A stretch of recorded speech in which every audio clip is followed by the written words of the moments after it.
Guys, we've got the Redcat Valkyrie back on the bench. If you didn't see the last video on this thing, it was a bit of a roller coaster ride. We tore this thing apart and found a lot of cool parts inside, though we had one major disappointment, and that was with these shocks. Interestingly, someone commented in the previous video and said they saw threaded shocks on this truck, so I need to check the rest of these shocks and see if any of them are threaded. Make sure you stick around, because once we're done doing this, we're going to be putting 6S on this truck, putting some big tires on it, a better servo, taking a look at a potential problem in this steering system, and doing a bunch of bashing. First rear shock, let's check it. And look at that. This shock is threaded. Okay, did I just mess up on the other shock? The other shock was a rear shock that I checked. And does it unthread? No, this shock does not unthread, which means we've actually got a combination of the old defective style shocks and the current threaded shaft shocks. That's really interesting. I wonder what my front shocks will be. All right, write your guesses down in the comments. Think these are gonna be threaded or the clip style? This one's the clip style. Let's see what the other one is. This one does not thread off, so it's also the clip style. So I had 3 shocks on this truck that are the old design flaw clip style that are definitely weak and could end up breaking in a crash, and one that's the new updated style. So that means that Redcat is almost certainly aware of that original problem, and it may be that the manufacturer just isn't including the right shocks like they asked them to. While we've got those front shocks off, I want to take this front end apart and take a closer look at the steering. It was getting pretty badly jammed up in the last bashing session, and I want to see if there's something we can do to improve that.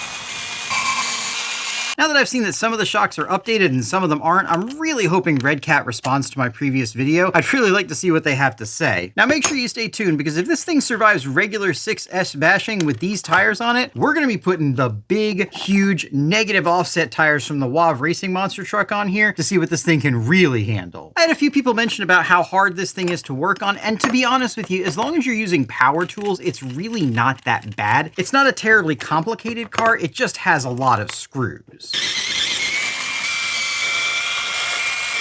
All right, with all those screws removed, we should be able to get this front bulkhead off. The rack's kind of sticking to it. As you can see here, this rack actually slides on the upper bulkhead on these 2 points here, as well as runs on 2 ball bearings. I think the problem I was experiencing was that a bunch of grit got packed up in here and was stopping this rack from moving smoothly. And since this servo isn't super powerful, I think it was just overwhelming the power of the servo. Unfortunately, there's not much I can do about this rack, but we can definitely make this servo stronger. And in case you were wondering, that front differential looks identical to the rear one.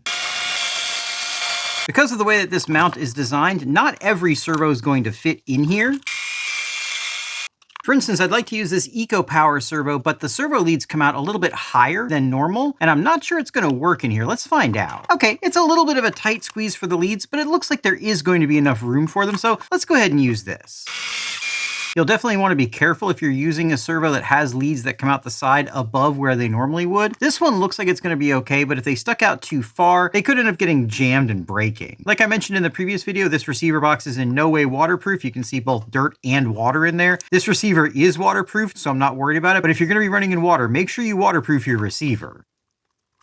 Because of the way this is designed, you have to put the servo horn on before you put everything together. You can just set this one up to where the servo horn is straight up and down when the wheels are straight, and that'll get you in line with the servo. If you've never done this before, it's pretty straightforward. All you have to do is just power up this servo, make sure that the steering trim on your transmitter is centered, then put the servo horn on, and then you can do your fine tuning through the transmitter itself once everything's back together. One thing I've noticed about this platform is it doesn't seem super tolerant to grit getting in things. The steering rack jammed up pretty good, and now looking at the ball on the end of this shock, you can see just how tight that is, and that's because some dirt has gotten inside it. As things loosen up, that'll probably get better, but it is something to be aware of. One of the best tips I can give in this hobby is always give your vehicles a look over before you use them. This can save you a lot of time and money, especially if you find something like this where there's some plastic netting down in this hex, and if we don't get that out of there, it could definitely cause a lot of problems. You would be amazed at how often a quick once-over of your car will reveal a problem that you can easily fix that otherwise would have ended up ruining your bashing session or costing you a bunch of money. Just getting this out of here right now, we can see it's already started to melt, and it could have ended up in that bearing and tearing things up. All right, guys, I think she's ready to go. Let's put this thing on 5S first before we go 6S and big tires. All right, let's see if she's any faster on 5S. Kind of hard to control.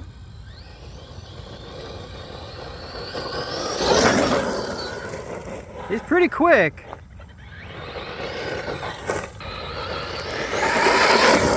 Oh, here we go. Oh, all right, let's give it one more try.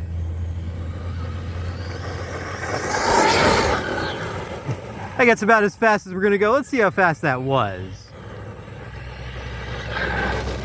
All right, 46 miles an hour. That's definitely better than it was before. I think we could get a lot more out of it if we could keep it going straight.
Well guys, so far I'm pretty impressed with this thing. It definitely doesn't handle the best, and I think that's down to the scrub radius, which is essentially the difference between where the steering pivots and where the center of the wheel is. The more distance there is between those two, the less the wheel rotates and the more it revolves around the steering. And that increased distance really causes some weird handling. The steering itself also really gets jammed up with dirt. The more powerful servo I put in has definitely helped with that, as it's been able to power through that jammed up dirt and clear it out. But overall, it's doing pretty well so far. Let's see how it'll do on some real 6S power though. I had several people ask me if a normal size 6S ESC would fit, so let's swap out the Cobra 10 for a Cobra 8. This is going to be pretty easy because they both take the same wiring harness, so we don't even have to do any rewiring. One other thing you'll have to keep in mind is if you want to use a full 6S ESC, you're probably going to either have to solder new connectors onto the motor or run adapters, because the motor uses 4mm bullets and the 6S ESC uses 6.5mm bullets. Let's see if this Cobra 8's going to fit in here. Yeah, it looks like it'll fit just fine. There's a little bit of clearance issue with the wires back here, but I still think there'll be enough room for them. And whereas you probably won't want to run one of these, let's see how it goes. Yeah, we'll just stick this down, and then all we have to do is reconnect the harness. Hook up my 4mm to 6.5mm adapters. And then we're going to install these super wide tires from the WAV racing vehicle. This is going to make that scrub radius even worse, so it should be interesting to see how it handles. Ironically, the only tool I've found that's skinny enough to actually put these tires on is the wrench that comes included with the 4S Arrmas. Even that's pretty snug. There's just not a lot of clearance in there.